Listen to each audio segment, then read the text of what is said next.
السلام علیکم ورحمۃ اللہ۔ ترجمہ تفسیر القرآن الکریم، سبق نمبر 173، سورۃ النساء، آیت 104 تا 108، پارہ نمبر 5۔ اعوذ باللہ من الشیطان الرجیم،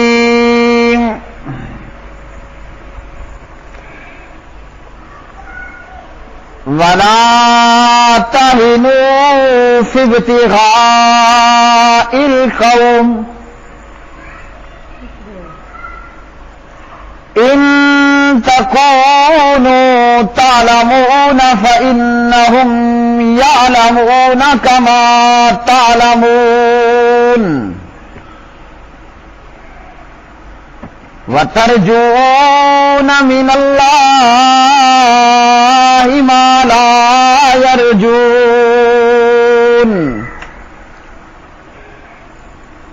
وَكَانَ اللَّهُ عَلِيمًا حَكِيمًا۔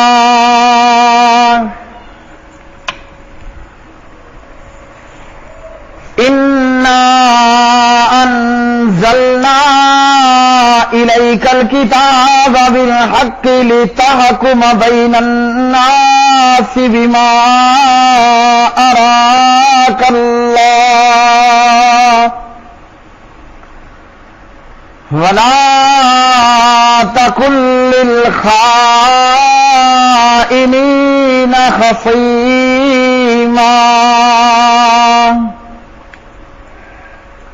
وَاسْتَغْفِرِ اللَّهَ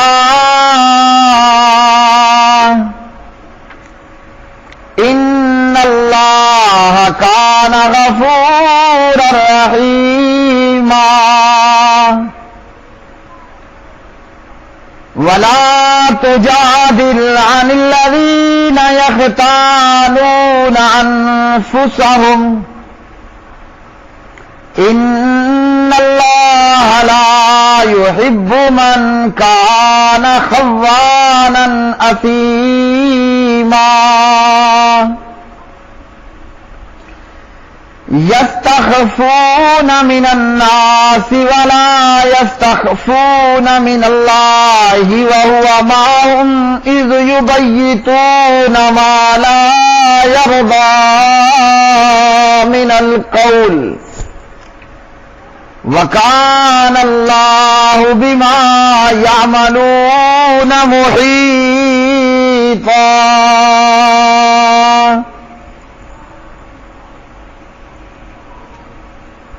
اور اس قوم کا پیچھا کرنے میں ہمت نہ ہارو۔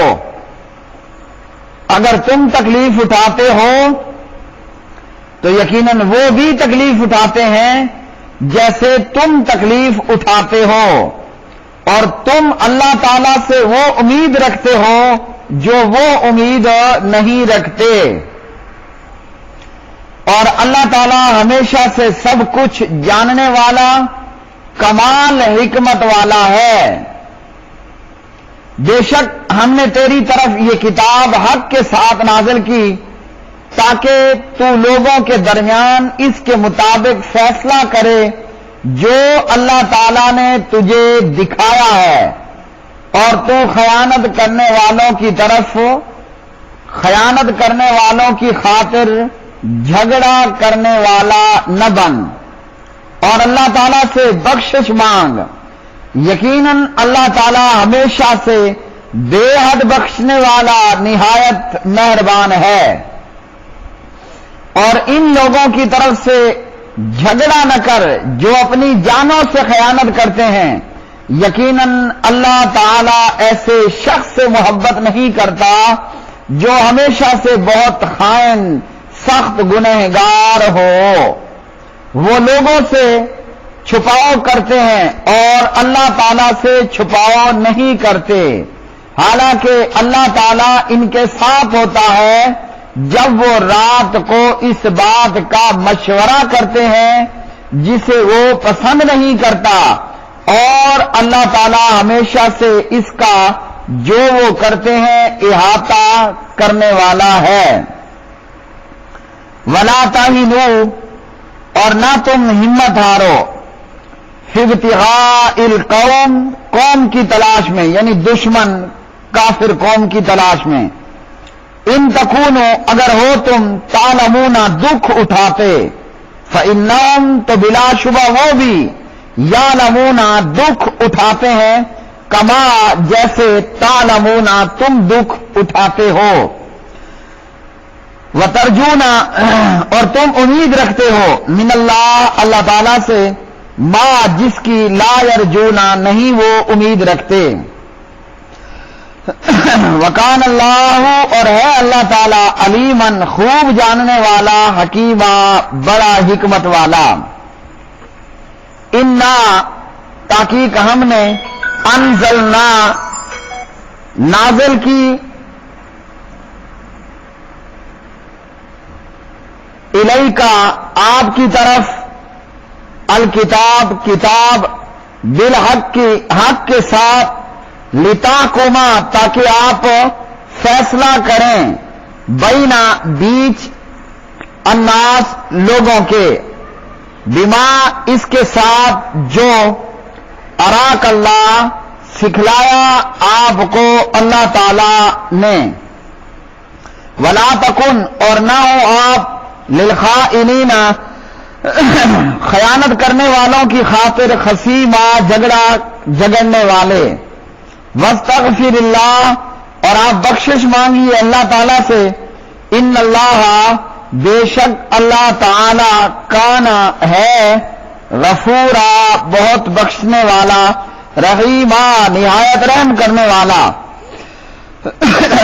ولا تجادل، اور نہ آپ جھگڑا کریں، عن الذین، ان لوگوں کی طرف سے جو، یختانون، خیانت کرتے ہیں، انفسہم، اپنے آپ سے۔ ان اللہ، تحقیق اللہ تعالی، لا یحب، نہیں پسند کرتا، من، اس شخص کو جو، کانا، ہے، خوانن، بہت خائن، اثیما، گنہگار۔ یستخفون، وہ چھپتے ہیں، من الناس، لوگوں سے، ولا یستخفون، اور نہیں وہ چھپ سکتے، من اللہ، اللہ تعالی سے، وہوا، اور وہ، معہم، ان کے ساتھ ہوتا ہے، اذ، جبکہ، یبیتون، وہ مشورے کرتے ہیں، ما، اس چیز کا جو، لا یردا، نہیں وہ راضی ہوتا، من القول، اس بات سے۔ وکانا، اور ہے اللہ، اللہ تعالیٰ، بما، اس کو جو، یعملون، وہ کرتے ہیں، محیطا، گھیرنے والا۔ میرے پیارے بھائیوں اور میری بہنوں، ان تلاوت شدہ آیات میں اور آج کے سبق 173 میں اللہ سبحانہ و تعالی نے ارشاد فرمایا، کافر قوم کا پیچھا کرنے میں ہمت مت ہارو۔ یہ آیت قرآن پاک کی اس آیت سے ملتی جلتی ہے، یعنی دونوں آیتوں کا مضمون سیم ہے۔ آل عمران کی آیت جس میں اللہ رب العالمین نے فرمایا،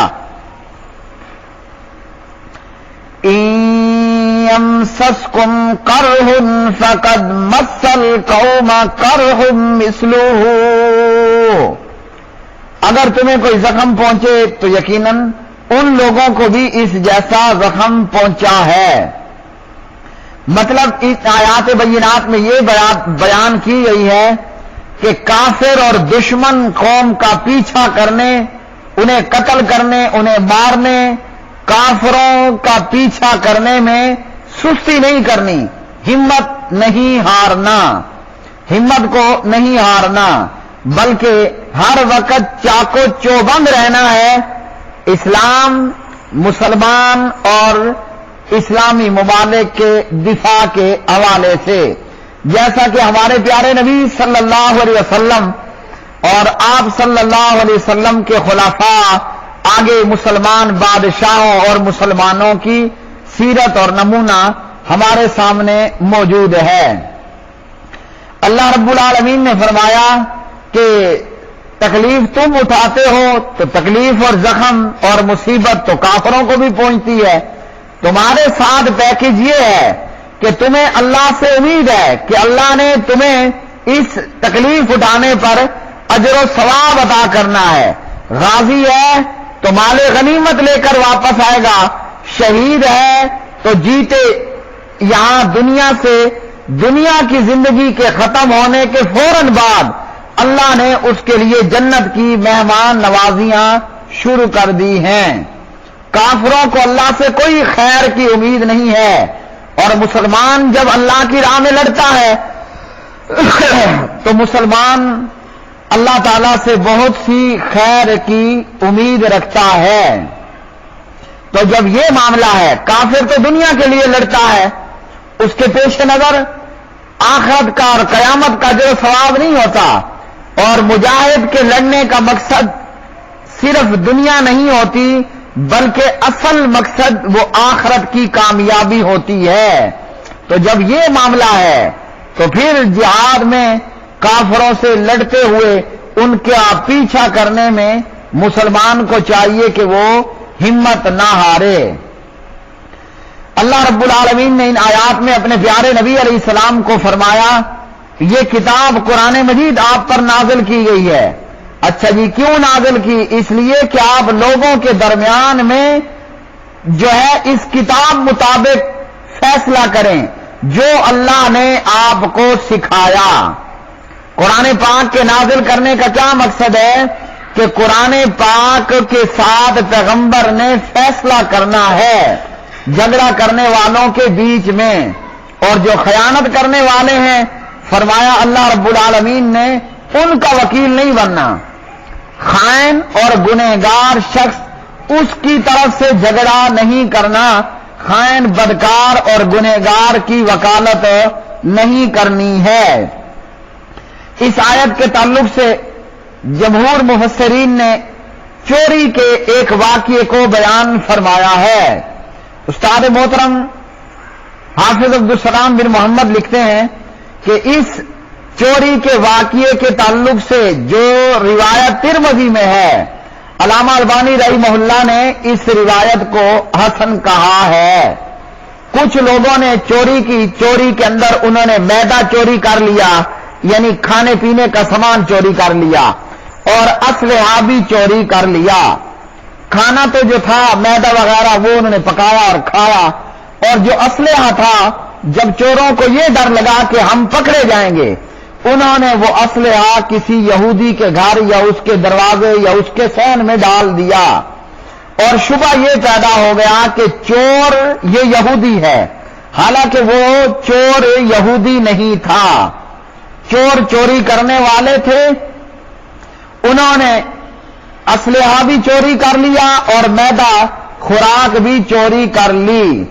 اور وہ اسلحہ جب ان کو ڈر لگا اور ان کا راز فاش ہو گیا تو انہوں نے چوری شدہ اسلحہ ایک یہودی کے گھر پھینک دیا، اور پھر آ کر نبی علیہ الصلوۃ والسلام سے شکایت بھی کی.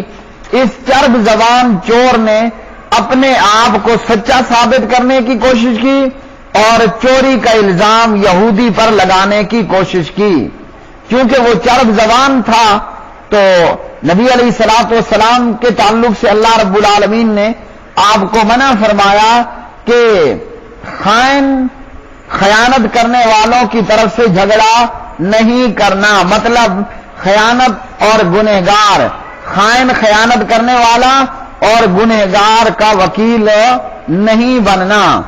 انجانے میں ایسا جو ہوا ہے تو اس پر بھی اللہ تعالیٰ سے معافی مانگنی ہے. نبی علیہ الصلوۃ والسلام کی اس کے تعلق سے دیگر روایات، مثلا صحیح بخاری مسلم میں زینب بنت ام سلمہ کی حضرت ام سلمہ رضی اللہ تعالی عنہا سے روایت ہے. نبی علیہ الصلوۃ والسلام نے اپنے حجرے کے دروازے پر جھگڑنے والوں کی آوازوں کو سنا اور آپ باہر آ گئے اور آپ نے فرمایا انما انا بشر وانما اقضی علی نحو مما اسمع ولعل ان یکون الحن بحجتی من بعدی. پیارے نبی علیہ السلام فرماتے ہیں میں ایک انسان ہوں، بشر ہوں، اور جس طرح سنتا ہوں اسی مطابق میں فیصلہ کرتا ہوں.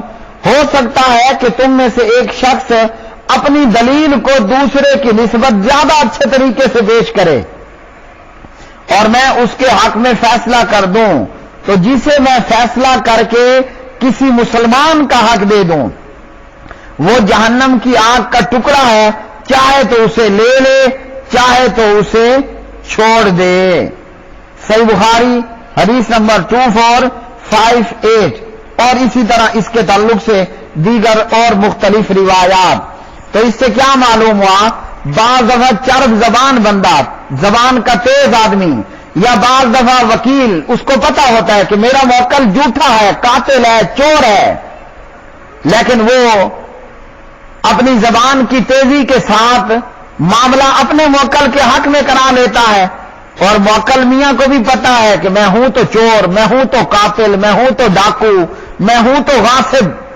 تو پیارے نبی نے فرمایا جب ایسا ہو تو یہ آگ کا ٹکڑا ہے، اب اس کی مرضی ہے، لے لے یا پھر چھوڑ دے۔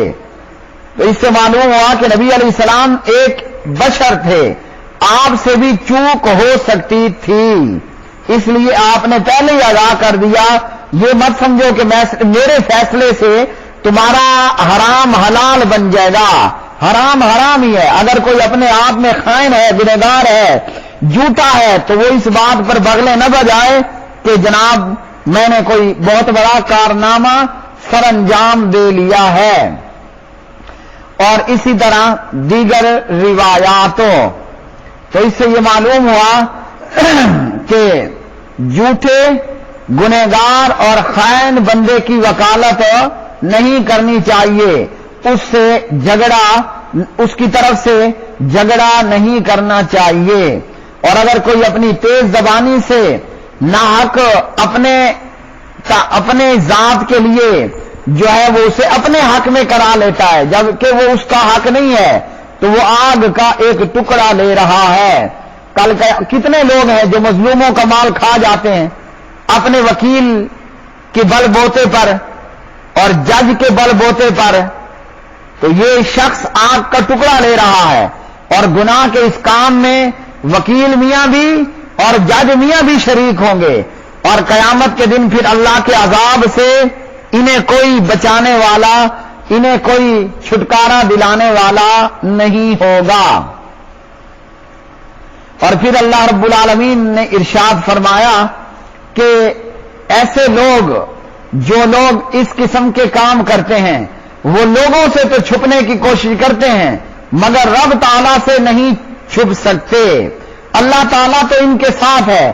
یہاں معیت کا یہ مطلب نہیں ہے کہ اللہ کی ذات ہمارے ساتھ موجود ہے، جس طرح صوفیوں اور مقلدوں نے سمجھا۔ اللہ تعالیٰ کی ذات وہ کیا ہے؟ وہ الرحمن علی العرش المستوی، اللہ تعالیٰ عرش پر مستوی ہے۔ الرحمن علی العرش استوی، اللہ تعالیٰ عرش پر مستوی ہے۔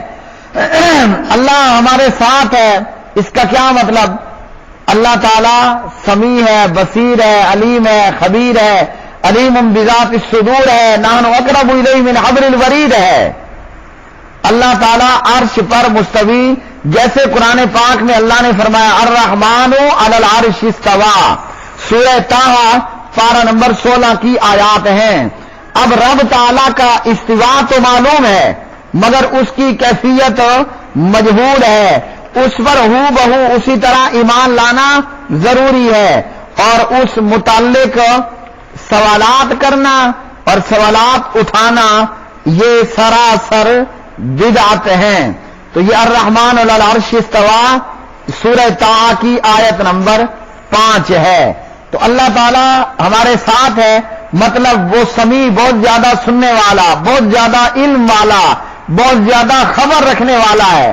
ایک ہمارا بھی سننا ہے، ایک ہمارا بھی دیکھنا ہے، اس کی لمٹ ہے۔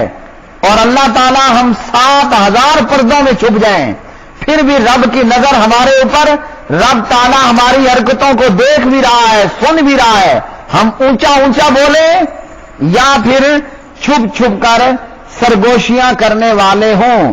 تو جنہوں نے وحدت الوجود، وحدت الشہود اور حلول جلول کے عقائد گڑ لیے، ان کی عقائد کفریہ اور شرکیہ ہیں۔